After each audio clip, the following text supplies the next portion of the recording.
Hey, this is Norman Matthew of As Strange as Angels and the Sound Foundation, and you're watching Be Happy News. So be happy. We are live at the Sound Foundation with the founder of the Sound Foundation, Norman. What's up? How you guys doing? Looking forward to this. I am very excited about this because this building and this room does a lot for people that are in music. It helps them pursue their dreams and their talents. And would you even take somebody that is less talented like me? I think I asked you that before. Absolutely. In a heartbeat. Because I read your sign out front that said if you have music in your heart, but somewhere between my heart and my hands. You know that goes hand in hand, kind of like with the faith stuff, right? Yeah, it's not how good you are at it. It's just that you're doing it, right? It's half the battle. Everyone's got a message inside them somewhere. Oh, I'm all about Whatever getting my it may be. messages out. I just don't think you want me to express them musically. No, I could give you I'm a down. badass rendition of, I do the ABCs pretty There's good. got to be something you can do, musical, and I will find it. You have it on record. Oh, this is good because this is a quest. I have done a lot of challenges before. I have tried this and one on. failed, but this one, dude, A you're gonna triangle, face a plant. tambourine, a wood block, something. We're going to find it. We'll check back in and see where Mel goes with that. There you go. But we are actually here for a very exciting purpose. Yes. I am so sick of hearing negative things in the world, and I think you are too. Oh my God, yes. And you are the kind of person that when you're around, you exude a spirit of positivity, faith, whether Thank you you. know it or not. You're just a giving person, and you've overcome so much. So Thank you. that's in family, music, and everything. Right. But what I find Life. so adorable about you is when you look up your page, unlike other musician rock stars where it's a lot about ego, yours is all about your little guy. My little boo-boo is everything. I tell everyone all the time, that little boy saved my life. My son saved my life. I don't feel that I was on a bad path. He was just a beacon of hope. Does that make sense? So even when there was going to be, a tide coming, it was still, it's all about my little boy. And I'll hang on. That was he was my life preserver, if you will, because there's been, many, many tides and lots of turgid waters these past few years, to say the least. So to say that you notice the positivity makes me feel good because that's always what I try to do. Well, I don't think dads get enough credit in the world, and good dads. Oh, thank you. And I watch yours in.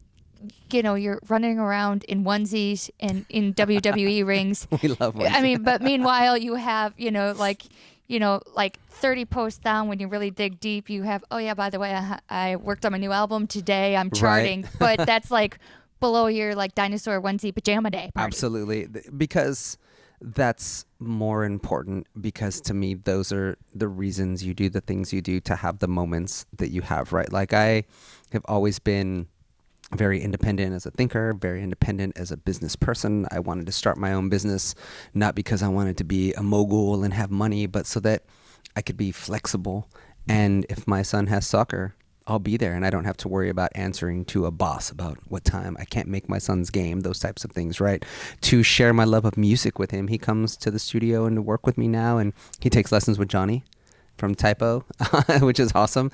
And they just jam out on drums, and which I nerd out on, by the way, because I grew up on Typo Negative. So to see Johnny teaching Dexter is like the coolest thing ever, right? But it's just the music stuff is great, and I'm always so very thankful that I have the chance to do it, but it's changed a lot for me over the years.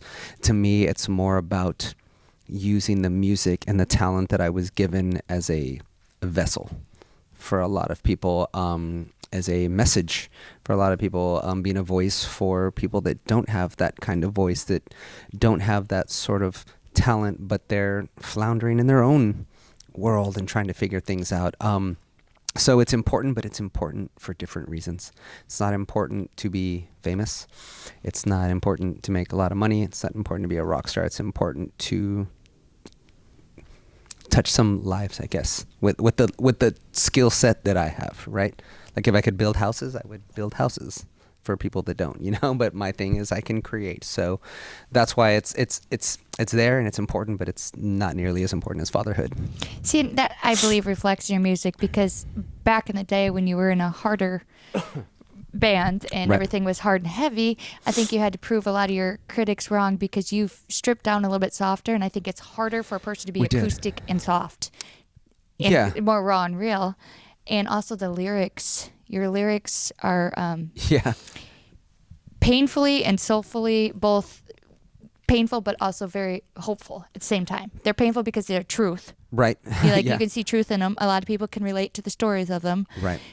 but hope in them as well. Yeah. And it And I'm amazes glad me. that you caught that. You were one of the first to catch it, because for me, I didn't, like, I went from my previous band now to As Strange as Angels, and it was like, if we're going to do everything black, I want to do everything white. If we're going to do everything dark, I want to do everything light. We were super character driven. Now I want to have my music parallel my life a little more, because I think part of it for me too was that when we started that band, we were just, young guys having fun, and it was awesome, and it was great to do what we do, and to be able to get to have done what we did with each other. I still love those guys to death, but for me, it was like my heart was in a different place, right?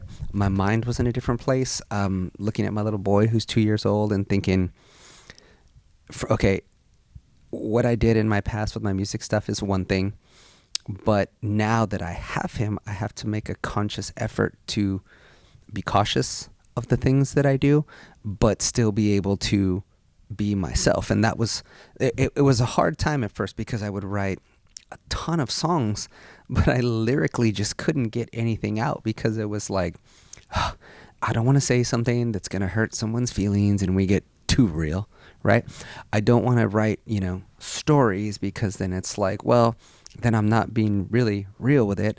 I don't want to write about, let's say, my everyday life, because it was like, well, if I write about my everyday life, it's pretty boring. I take my son to school, I pick him up, I do laundry. It's not rock star at all, right? So I'm like, what do you write about? And at the same time, I was struggling with my own faith, my own, what does it all mean?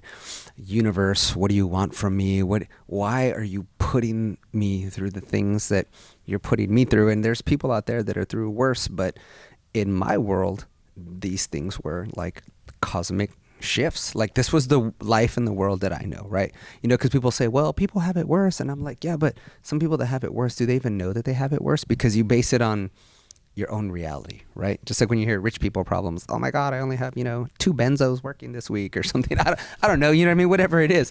But to them, that I'm like, you can't discount that, because that might be their reality. So my reality was this cosmic shift in my life, and seismic. And I would, Dexter would go to school, and I would just like literally argue with myself probably like all day, like cry, let it all loose, cry in pillows, be mad, do a lot of working out, which that helped. Just a lot of endless running, because it was like I had nowhere to go, I had nowhere to be, and I had nothing to do until I picked him up. And it was also like, when you're trying to find those answers, you want to get there, and you want to get there now, right? Like, I want to know now. Like, I want to be struck with lightning or hit with a brick or eat my cereal and be like, the answer's in my cereal. You know what I mean? And the whole searching thing is just so difficult. And that's where the lyrics came out, because it started as questioning. It started as, what am I supposed to do with what I have? What am I supposed to do with the situation that I'm in? What is the message that you're sending me that I'm not hearing? And is this one of those weird, like, almost blessings that they feel like a curse, but you can turn them into a blessing,